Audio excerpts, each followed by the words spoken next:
시작은 어쨌든 중국 국적 20대 여성의 자수로부터 이 수사가 시작이 됩니다. 그죠? 맞습니다. 예. 7월 말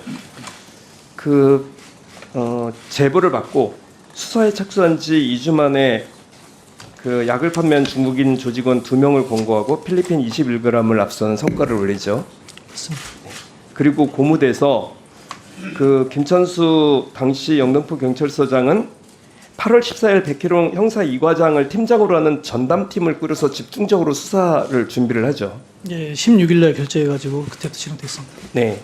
그리고 그 이후에 혁혁한 수사팀의 마약 유통책을 검거하고 필로핀 41g을 압수하고 그리고 이어서 바로 8월 23일 날 중국 총책을 검거해서 필로폰 5.4kg을 압수. 단위가 달라집니다. 그래서 중국 조직과 말레이시아 조직과 한국 조직이 연계된 전체 그림을 파악하는 성과를 올리게 되죠.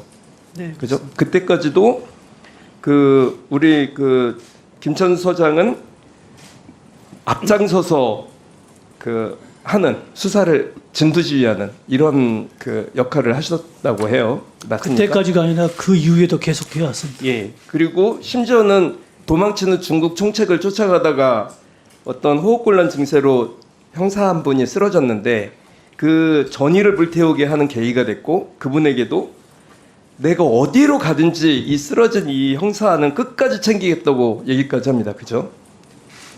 네, 그렇습니다. 네. 그리고 그 이후에도 그 국제 화물로 보낸 나무도마 156개를 필로폰 20kg을 압수를 하고 또 이후 총 24명 그중에서 14명이 구속되는 밀반이 필로폰량 97kg을 확인하고 압수를 27.8kg을 하는 성과를 올려요. 그죠? 네, 그렇습니다. 엄청난 일이죠. 맞습니다. 예, 그래서 자랑을 좀 하고 싶으셨고요. 그죠? 그래서 윤희근 경찰청장에게 직접 보고를 하셨고 윤 총장에게 보고한 거 맞는데요. 윤 총장님 당시에 그 말레이시아를 방문했던 시점입니다. 그래서 저기 칭찬도 받고 그러지 않으셨습니까? 맞습니다. 그리고 그분은 소기에 훌륭한 성과를 내고 있어서 훌륭하고 소기의 성과가 대내외에 제대로 알려지고 평가를 받을 수 있도록 세심하게 직접 챙기라고 얘기 들었죠. 맞습니다. 세심하게 직접 챙기라는 말씀 들었습니다. 예, 대내외에 제대로 알려지고 대내에 알려지기 전에 세심하게 직접 챙기는 게 우선입니다. 예, 그래서 저는 대내외에 알려지고 예, 방점이 그게 9월 13일이에요. 그죠? 수사는 성과 결과로 말하는 거지. 예, 그렇게 한 이후에 이 브리핑이 준비가 됩니다. 브리핑 준비 같이 하셨죠. 가치라는 의미가 어떤 의미인지는 저도 납득이 안 됩니다. 브리핑을 하는 걸 알고 계셨지 않습니까? 알고 있었습니다. 네, 준비도 같이 언론사 했고. 통해서는 맞습니다. 그 국내 총책 검거시까지 엠바고가 그래서 유지되던 상황입니다. 브리핑 약속도 하고 같이 준비를 하다가 그 어느 순간에 바뀌셨어요. 그죠? 그 어느 순간이 보도자료 초안을 보고 20일에 백혜룡 경장과 통화해서 백혜룡 경장 얘기로는 이 사건 용산에서 알고 있다. 심각하게 보고 있다. 브리핑 연기하십시오라고 백혜룡 수사팀장에게 지시를 했다고 합니다. 하셨나요? 전혀 사실 무근입니다. 전혀 사실 무근인가요? 그렇습니다. 녹취 좀 틀어주십시오. 소리가 안 나오는데. 네. 서장님이 용산에서 알게 됐다고 심각하다고 지금 그렇게 말씀하셔서 그때 제가 그 상황을 제가 안 거예요. 이게 서울청에서 한 게 아니라니까요, 서장님. 이게 저는 옷을 벗을 각오까지 돼 있어요 지금.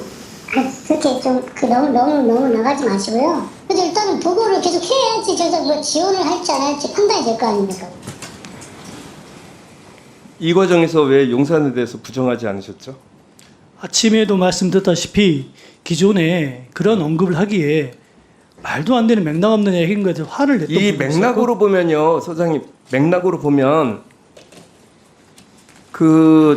이렇게 수사를 열심히 하시던 분이 갑자기 브리핑도 문제가 되고 그리고 수사 방향이 바뀌고 10월 6일에는 이첩 지시가 나왔다는 얘기가 돌면서 백혜룡 수사팀의 사실상 해체됐고 해체된 적이 없습니다. 백혜룡 수사팀은 강서경찰서 화곡지구대장으로 좌천됐고 본인은 대통령실 행정관이 됩니다.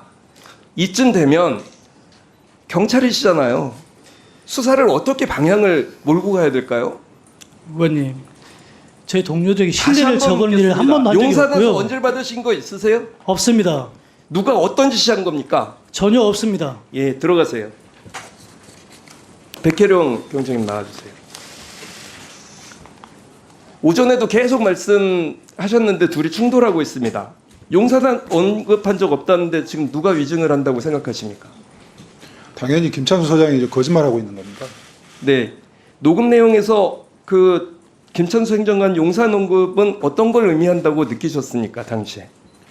그 당시에 김찬수 경찰서장은 저를 보호하려고 그 당시에는? 했던 말. 그 당시 9월 20일 날 예. 그래서 저한테 충고를 해준 거라고 인식을 했습니다. 조심해라. 괘씸하게 보고 있으니 그 당시만 해도 긴가민가 하셨던 거죠. 그 당시에 조금 발을 빼고 계시는 그 모습을 제가 그러니까 봤기 분위기가 때문에 계속 수사를 같이 하다가 지금 분위기가 네, 바뀌신 그렇습니다. 거를 느끼신 거지 않습니까? 서울청장님 9월 18일 오고 난 그래서 뒤부터 브리핑을 연기하라는 서장 지시를 받고 어떤 생각이 들으셨습니까? 저희가 박정훈 대령의 사건을 보지 않습니까? 네네. 박정훈 대령이 왜 그와 같은 고초를 겪고 있습니까? 직속상관의 명령을 어겼다고 그런 굴레를 씌워가지고 그런 거 아닙니까?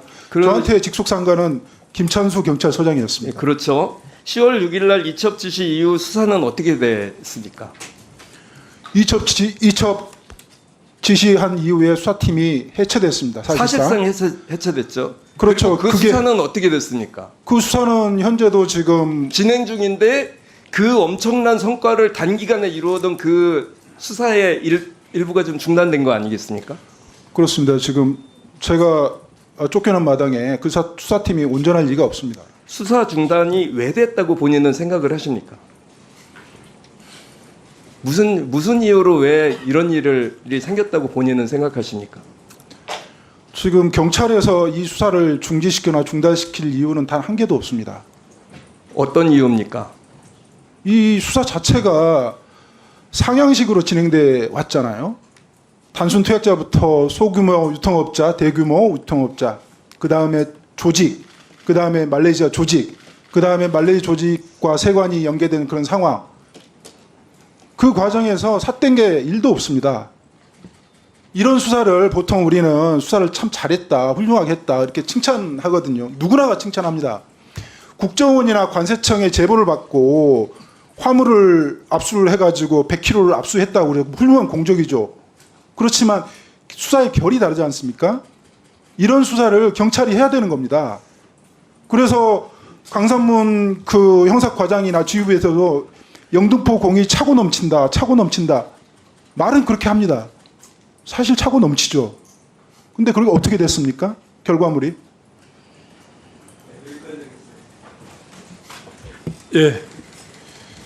이광희 의원님 수고하셨습니다.